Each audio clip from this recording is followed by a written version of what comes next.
ನಮ್ಮ ಲಿಸ್ಟ್ನ ಕಳಿಸ್ಕೊಟ್ಟಿದ್ದೀವಿ. ಆ ವಿಚಾರ ಕೂಡ ಚರ್ಚೆ ಮಾಡಿದ್ವಿ. ಪಕ್ಷದ ವಿಚಾರ ಕೂಡ ನಾವು ಚರ್ಚೆ ಮಾಡಿದ್ವಿ. ಸರ್ಕಾರದ ವಿಚಾರ ಕೂಡ ಚರ್ಚೆ ಮಾಡಿದ್ವಿ. ಸೊ ಅಸೆಂಬ್ಲಿ ವಿಚಾರ ಕೂಡ ಚರ್ಚೆ ಮಾಡಿದ್ವಿ.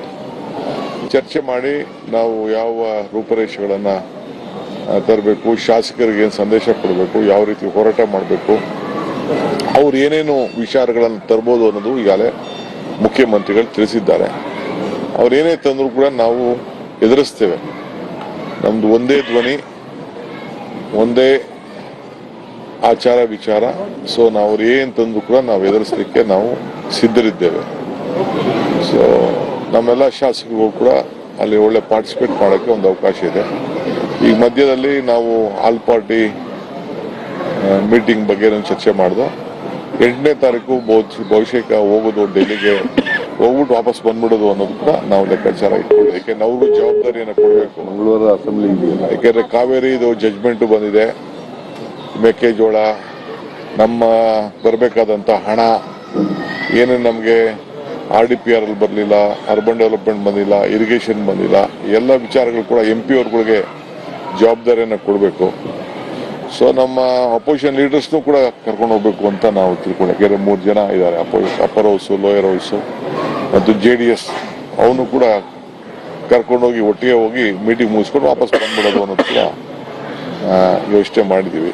ಸೊ ಇದು ಮುಂದಕ್ಕೆ ಇವತ್ತು we are taking it forward. Sir, ನಿಮ್ಮ ಪಕ್ಷದ ಶಾಸಕರು ಮತ್ತು ಸಚಿವರು ಈಗ ನೀವಿಬ್ಬರು ಹೊಂದಾಣಿಕೆ ಮಾಡ್ಕೊಂಡಿದ್ದೀರಿ. ಅವರು ಇದುವರೆಗೆ ಬೇರೆ ಬೇರೆ ಆಗಿದ್ರು, ಅವರು ಈಗ ಹೊಂದಾಣಿಕೆ ಆಗಿ ಹೋಗ್ತಾರ? ಬೇರೆ ಬೇರೆ ಯಾರು ನೋಡ್ರಿ, ಒಂದ್ ಹೇಳಪ್ಪ, ಇಲ್ಲಿ ಯಾರು ಬೇರೆನೂ ಇರ್ಲಿಲ್ಲ, ಏನಿಲ್ಲ. ನೀವ್ ಬೇರೆ ಮಾಡ್ತಾ ಇದೀರಾ. ಅಲ್ಲ ಸರ್, ಮಾತಾಡಿದ್ರಲ್ಲ ಸರ್ ಅವರವರೇ, ಅವ್ರ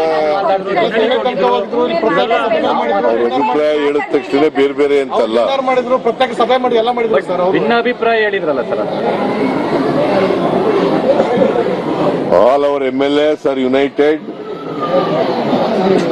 unitedly will face the opposition. Thank you. Sir, ಇಬ್ರು ಹೋಗ್ತೀರಾ ಸರ್? ಇಬ್ರು ಮುಖಾಮುಖಿಯಾಗಿ ಬಿಜೆಪಿ JDS ನಾಯಕರುಗಳು ಸದನದಲ್ಲಿ ನಿಮ್ಮ ವಿರುದ್ಧ ಪ್ರತಿಭಟನೆಗಳನ್ನ ಮಾಡ್ತಾರಂತೆ ಸರ್.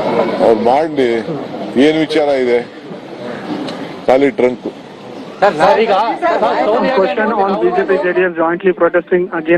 ನಿರೀಕ್ಷೆಯಂತೆ ಇಬ್ಬರು ನಾಯಕರು ಕೂಡ ಗುಟ್ಟನ್ನ ಬಿಟ್ಟು ಕೊಟ್ಟಿಲ್ಲ. ಒನ್ಸ್ ಅಗೇನ್ ಹೈಕಮಾಂಡ್ ಹೇಳದಂತೆ ನಡೆದುಕೊಳ್ತೀವಿ ಅಂತ ಆ ವಿಚಾರವನ್ನ ಪ್ರಸ್ತಾಪ ಮಾಡಿದ್ದನ್ನ ಕೇಳಿಸ್ಕೊಂಡ್ರಿ. ಅದ್ರ ಜೊತೆಗೆ ರಾಜ್ಯದ ಜ್ವಲಂತ ಸಮಸ್ಯೆಗಳ ಬಗ್ಗೆ ಅವ್ರು ಮಾತಾಡ್ತಾ ಇದ್ರು. ಸಚಿವ ಸಂಪುಟ ಪುನರಚನೆ ಮಾಡಬೇಕು ಅಂತ ಹೇಳಿದ್ರಿ 2.5 ವರ್ಷ ಬಳಿಕ. ನಿಮ್ಮ ಆಸೆನೂ ಈಡೇರಲಿಲ್ಲ. High command has to take a decision. CM ಮತ್ತು DCM 1 ಗಂಟೆ 45 ನಿಮಿಷಗಳ ಕಾಲ ಚರ್ಚೆ ಆದ ಬಳಿಕ ಸುದ್ದಿಗೋಷ್ಠಿ ಮಾಡಿದ್ರು. ಇಷ್ಟೊತ್ತು ಕೂಡ ಮಾತನಾಡಿದ್ದನ್ನ ತಾವು ಕೇಳಿಸ್ಕೊಂಡ್ರಿ. ನಿರೀಕ್ಷೆ ಇತ್ತು ಖಂಡಿತ ಗುಟ್ಟನ್ನ ಬಿಟ್ಟು ಕೊಡಲ್ಲ, ಅಧಿಕಾರ ಹಸ್ತಾಂತರದ ವಿಚಾರಕ್ಕೆ ಸಂಬಂಧಪಟ್ಟಂತೆ ಅಂತ. ಆ ಗುಟ್ಟನ್ನ ಹಂಗೆ ಉಳಿಸ್ಕೊಂಡು ಒನ್ಸ್ ಅಗೇನ್ ಹೈಕಮಾಂಡ್ ಕಡೆಗೆ ಅವ್ರು ಹೇಳ್ತಾ ಇರೋದು, ಹೈಕಮಾಂಡ್ ಹೇಳಿದಂತೆ ಇಬ್ಬರು ಕೂಡ ನಡೆದುಕೊಳ್ತೀವಿ ಅಂತ.